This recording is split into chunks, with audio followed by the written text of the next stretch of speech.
Hello everyone, তোমরা সবাই কেমন আছো? আশা করি তোমরা সকলে ভালো আছো, আমরাও ভালো আছি। আর এই দেখো আমি এখন দাদানকে ভাত খাওয়াচ্ছি। কারণ আজকে ও এখন একটু আগেই ঘুম থেকে উঠলো। তো ওকে ঘুম থেকে উঠে আমি ভাতটা খাওয়াচ্ছি। তারপরে এরপর দেখো আমাদের কাছে উচ্ছে হয়েছে। এই উচ্ছেগুলো তোমাদের সঙ্গে শেয়ার করছি। কারণ আমার শাশুড়ি মা বারবার বলছে দেখাও ওদেরকে দেখাও। দেখাই।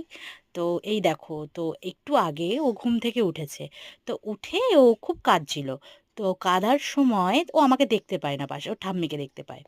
তো আমি যে বসে আছি ও বুঝতে পারিনি। তো তারপরে খুব কান্না করছে, খুব কান্না করছে।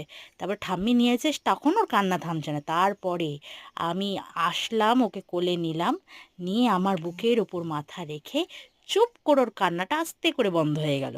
আর দেখো কতটা মানে দুষ্টু তো বলবো, খুবই দুষ্টু, কিন্তু এত শান্তভাবে যে ও খায় এটা আমি ভাবতেও পারছি না।